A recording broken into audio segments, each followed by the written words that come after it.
Hello friends, welcome to संसार classes. Friends, घटना चक्र पूर्वावलोकन में भारत का भूगोल पढ़ रहे हैं।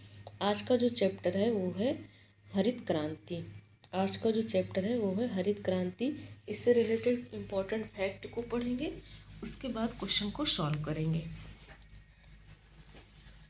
तो फ्रेंड्स, यदि आप हमारे चैनल पर नए हैं तो प्लीज़ चैनल को सब्सक्राइब कर लीजिएगा। फ्रेंड्स, चैनल हमारा नया है और छोटा है, तो प्लीज़ चैनल को सपोर्ट करें। फ्रेंड्स, चैनल को आगे ले चलने में सपोर्ट करें। दोस्तों में भी वीडियो को शेयर करें।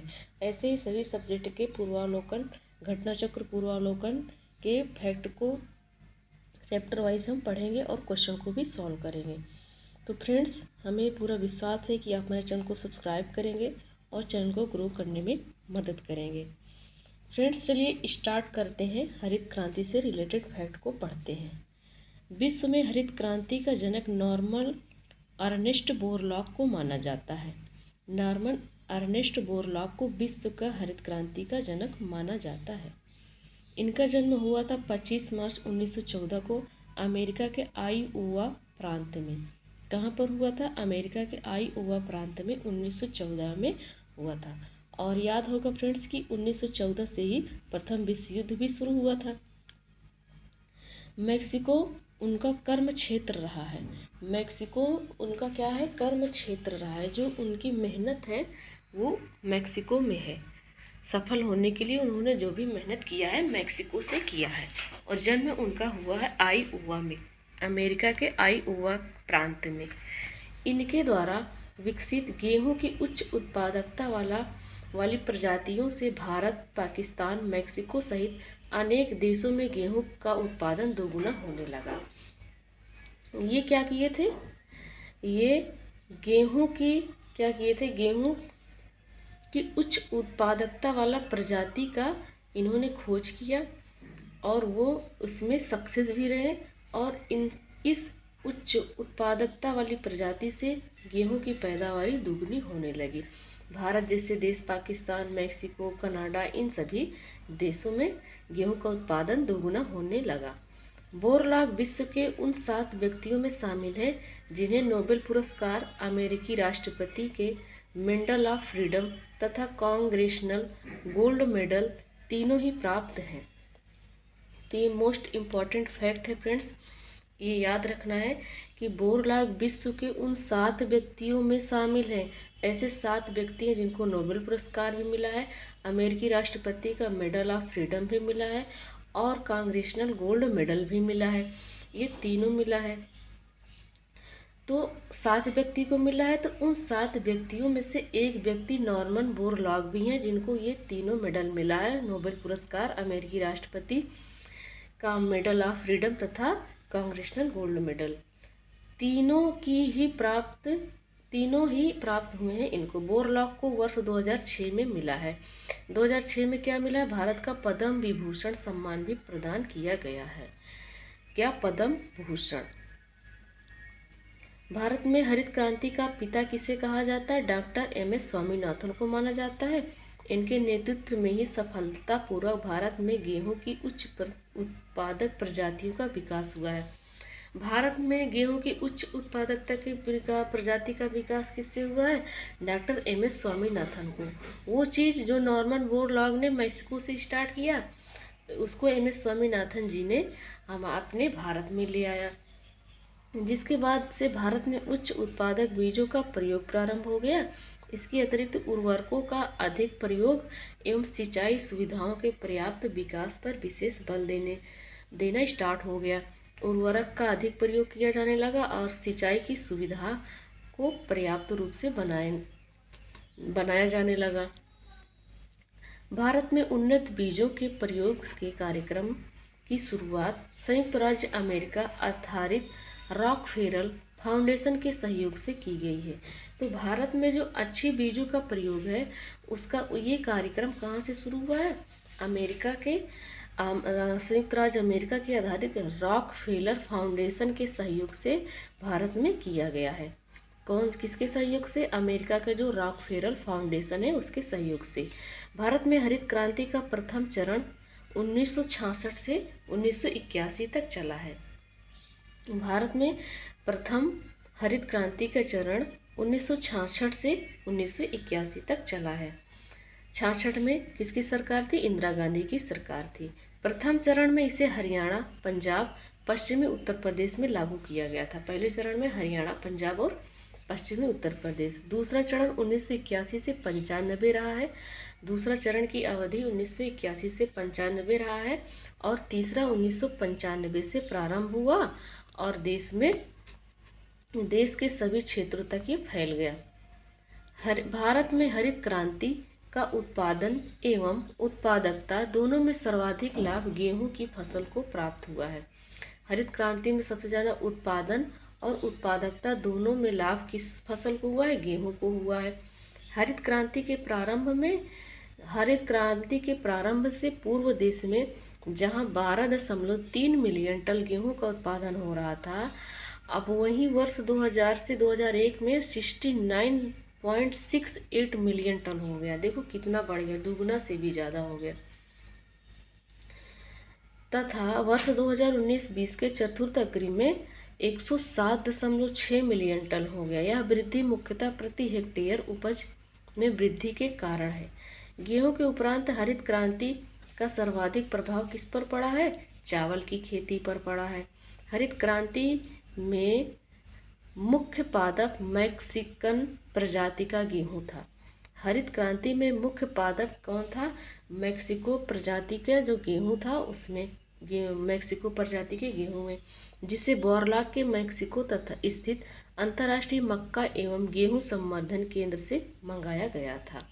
कहाँ से मंगाया गया था? मैक्सिको में स्थित है अंतर्राष्ट्रीय मक्का एवं गेहूं संवर्धन केंद्र, वहीं से इसको मंगाया गया था। किसको? मैक्सिकन प्रजाति की गेहूं को।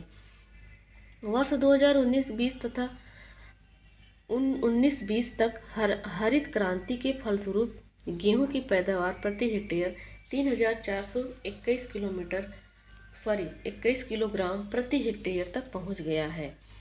भारत में 1965 के बाद उच्च उत्पादन देने वाली किस्म कौन कौन सी है?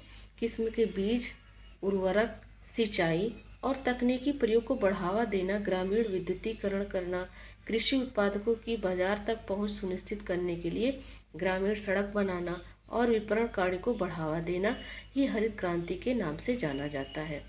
तो मोटा मोटा इसमें लिखा गया है, मोटा क्या पूरा डिटेल है, अब इससे ज़्यादा डिटेल क्या होगा।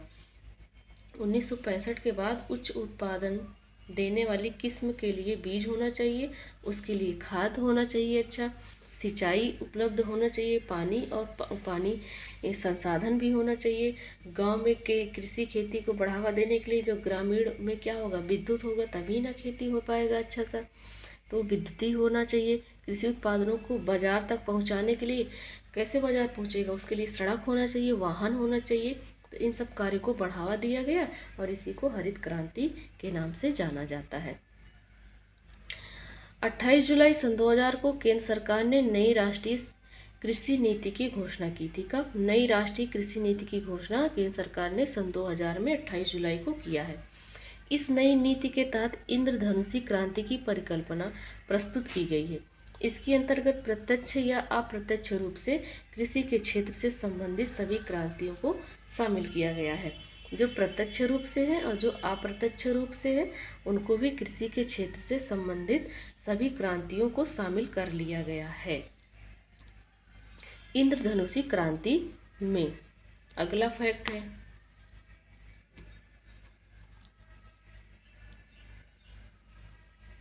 विभिन्न क्रांतियां एवं संबंधित क्षेत्र। जैसे हरित क्रांति किससे संबंधित है? खाद्य उत्पादन से है। सुनहरी क्रांति किससे है? फल सब्जी उत्पादन से है। फल एवं सब्जी उत्पादन उद्यान कृषि से है। तो सब्जियां और फल कैसा होता है? सुनहरा होता है, वैसे याद कर लेंगे। श्वेत क्रांति दुग्ध उत्पादन से है, तो हम ऐसे याद कर लेंगे कि दुग्ध भी श्वेत होता है, तो इसके लिए श्वेत क्रांति। भूरी क्रांति उर्वरक उत्पादन, गैर परंपरागत ऊर्जा। तो भूरी क्रांति जैसे उर्वरक यानी खाद का उत्पादन करना, तो खाद भूरी कलर का होता है, तो भूरी क्रांति इसके लिए ऐसे याद कर रहे हैं फ्रेंड्स। नीली क्रांति मत्स्य पालन के लिए, ऐसे रिलेट कर लेंगे कि मछली की आंखें कैसी होती हैं? नीली नीली होती हैं, तो मत्स्य पालन के लिए नीली क्रांति। मांस और टमाटर के लिए लाल क्रांति, टमाटर लाल होता है, मांस लाल होता है, तो ये रिलेट कर लेंगे, इसके लिए लाल क्रांति।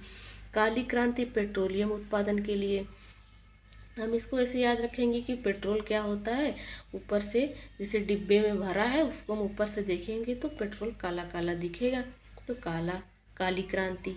गोल क्रांति आलू उत्पादन, आलू को रिलेट कर लेंगे कि आलू गोल होता है, इसके लिए गोल क्रांति लाई गई थी। गुलाबी क्रांति में मांस निर्यात, झींगा मछली उत्पादन और प्याज उत्पादन। देखो प्याज भी हमारी गुलाबी गुलाबी होती है, और क्या होता है, झींगा मछली भी गुलाबी कलर की होती है, और मांस, तो इसमें गुलाबी क्रांति रिलेट करके हम याद कर लेंगे।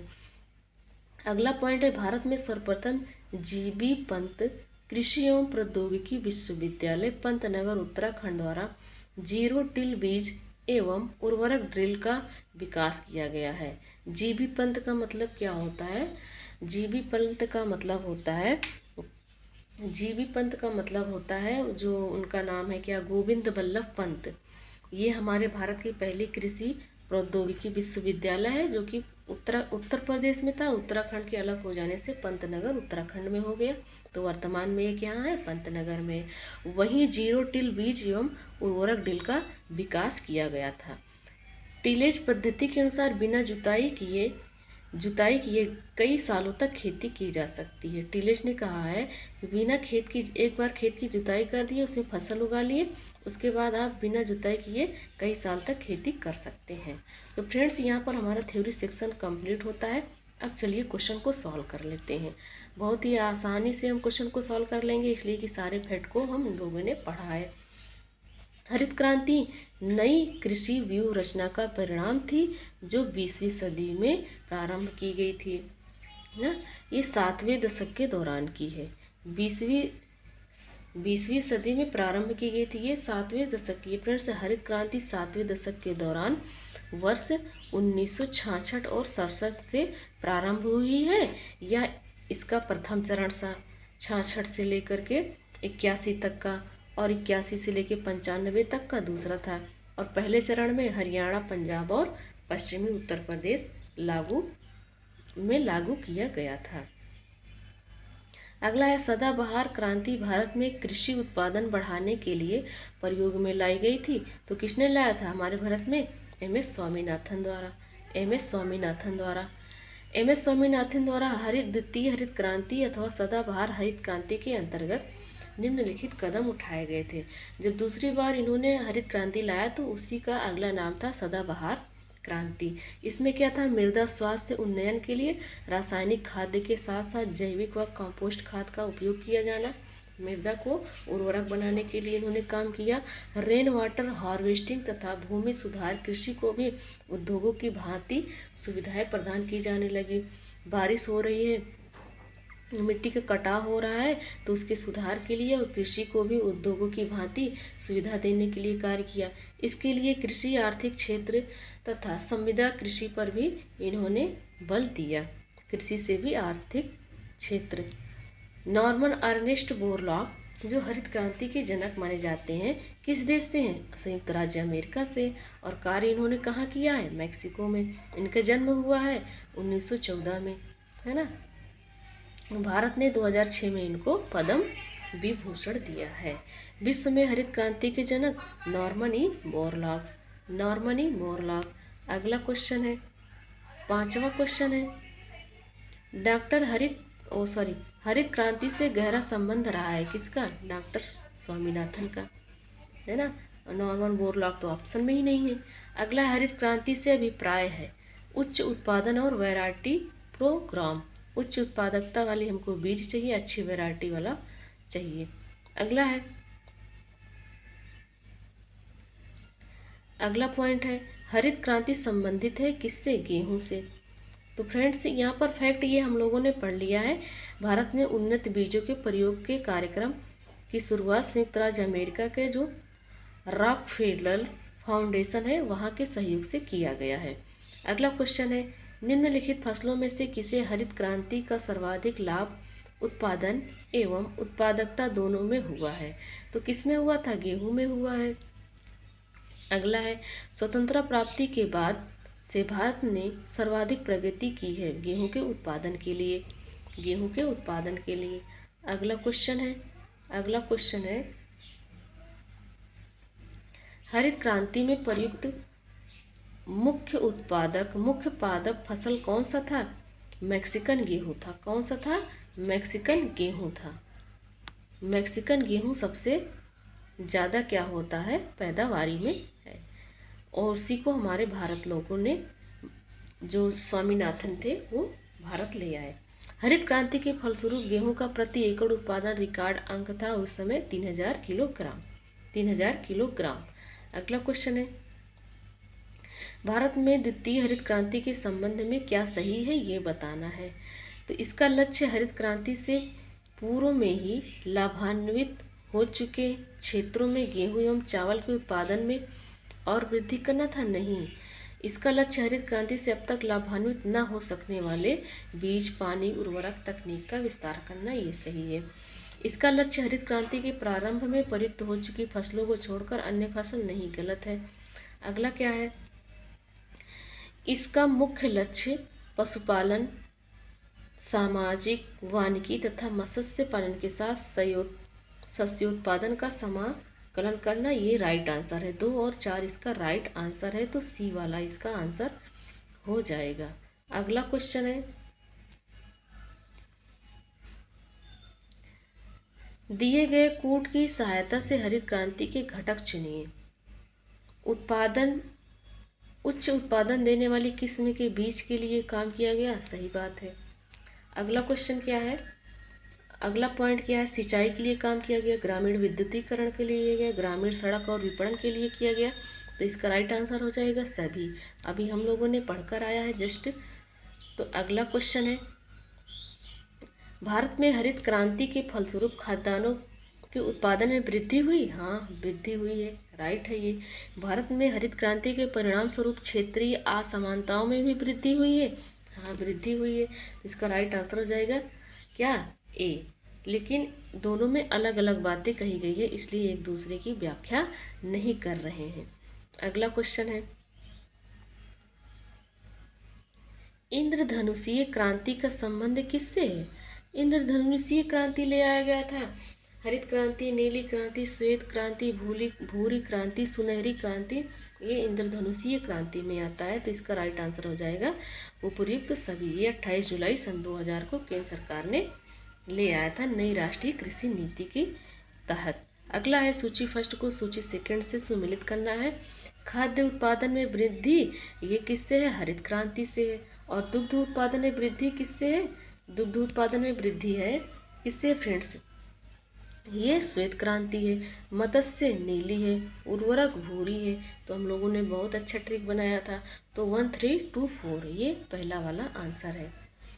गुलाबी क्रांति किससे संबंधित है? गुलाबी क्रांति किससे संबंधित है? प्याज से संबंधित है। प्याज से संबंधित है ना गुलाबी क्रांति। और अगला है काली क्रांति किससे संबंधित है? तो हम लोगों ने पढ़ा था कि पेट्रोल हम लोगों को काला काला दिखाई देता है, तो क्या हो जाएगा? काले पेट्रोल। इसका राइट आंसर हो जाएगा पेट्रोल। और उसी को कच्चा तेल उत्पादन भी कहा जाता है, ये सी वाला आंसर है। कौन सुमेलित नहीं है? सुनहरी उद्यान से है क्या? हाँ, राइट है। हम लोगों ने पढ़ा कि फल और सब्जियां उद्यान है क्या? सुनहरी क्रांति से। श्वेत क्रांति दुग्ध से, नीली कुक्कुट पालन से नहीं है, मत्स्य पालन से, यही गलत है। हरित कृषि से है, तो सी वाला क्या हो जाएगा? गलत है। अगला है निम्नलिखित में से कौन सा एक भारत में नीली क्रांति से संबंधित है? तो मछली पालन से। हम लोगों ने पढ़ा था कि मछली की आंखें नीली नीली होती है। निम्नलिखित में से क्या भारत में नीली क्रांति से संबंधित है? मत्स्य पालन से। नीली क्रांति संबंधित है मत्स्य पालन से, मछली पालन से। वही क्वेश्चन बार बार दे रहा है। अगला क्वेश्चन है जीरो टिल बीज एवं उर्वरक ड्रिल विकसित किया गया था। जेबी पंत कृषि, इसको हम लोग को क्या कहते हैं? गोविंद बल्लभ पंत कृषि, जो हमारे भारत का सबसे पहला कृषि विश्वविद्यालय है, वहाँ पर जीरो टिल बीज का उत्पादन किया गया था, तो बी इसका राइट आंसर है। अगला है निम्न में से कौन कृषि क्रांति के संदर्भ में सही सुमेलित नहीं है। सफ़ेद दूध से सही है, हरा अनाज से राइट है, सुनहरा उद्यान से, नीला मछली पालन से, ना कि मुर्गी पालन से, तो इसलिए ये क्या है, गलत है। तो फ्रेंड्स यहाँ पर हमारे क्वेश्चन भी सब सॉल्व हो जाते हैं। तो चलिए फ्रेंड्स, मिलते हैं नेक्स्ट वीडियो में। Thanks for watching.